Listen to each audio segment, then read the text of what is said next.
Sector 18 स्थित mall of India में खूब भीड़ जुटती है। क्या आप जानते हैं कि यहाँ की जमीन सालों तक कानूनी पचड़ों में रही है। 25 साल तक इसकी जमीन का विवाद विभिन्न अदालतों से होकर गुजरी है। पिछले दिनों सुप्रीम कोर्ट ने नोएडा अथॉरिटी कानून लड़ाई हार गया। जिस शख्स ने मुकदमा जीता, अथॉरिटी को उसे 295 करोड़ रुपए का हर्जाना देना पड़ा। इस शख्स ने 7,400 वर्ग मीटर के 2 प्लाट खरीदे थे, जो बाद में डेल ऑफ इंडिया को अलाट हुए। इसी जमीन पर अब मॉल ऑफ इंडिया खड़ा है। DLF mall of India करीब 1.85 लाख वर्ग मीटर में बना है। नोएडा अथॉरिटी ने डेल ऑफ इंडिया को 235 करोड़ रुपए की रिकवरी का नोटिस भेजा है। यह नोटिस 23 दिसंबर को भेजा गया था। डेल ऑफ को पैसा जमा कराने के लिए 15 दिन की मोहलत दी गई है। पूरी कहानी शुरू होती है 1995 से, जब रेड्डी वीरन्ना ने 1 करोड़ रुपए देकर झलेरा बांगर गांव में 2 प्लाट खरीदे। इसके बाद उनके और नोएडा अथॉरिटी के बीच कानूनी लड़ाई शुरू हो गई,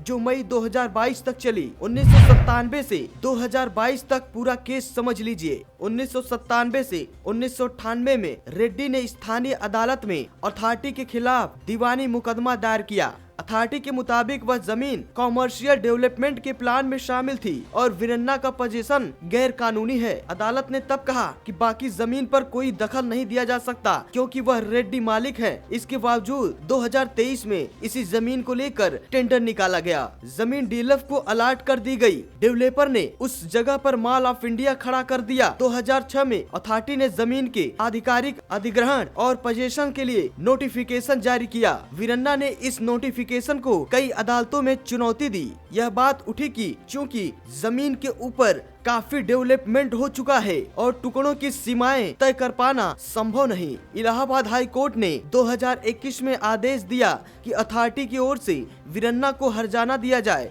नोएडा अथॉरिटी ने फैसले को सुप्रीम कोर्ट में चुनौती दी। शीर्ष अदालत में हर्जाने की रकम को लेकर खूब जिरह चली। आखिर में कोर्ट ने आदेश दिया कि वीरन्ना को 1.1 लाख रुपए प्रति वर्ग मीटर के हिसाब से जुर्माना मिलना चाहिए। इसके अलावा 30% सांत्वना, हर्जाने की रकम पर 15% ब्याज और सजा के रूप में 3% ब्याज चुकाना चाहिए। नोएडा अथॉरिटी ने रिव्यू पिटीशन दायर की। सुप्रीम कोर्ट ने 10 अगस्त को उसे भी खारिज कर दिया। आदेश का पालन करते हुए दिसंबर 2022 में नोएडा अथॉरिटी ने रेड्डी वीरन्ना को 295 करोड़ रुपए जारी कर दिए। ब्यूरो रिपोर्ट, इकी न्यूज।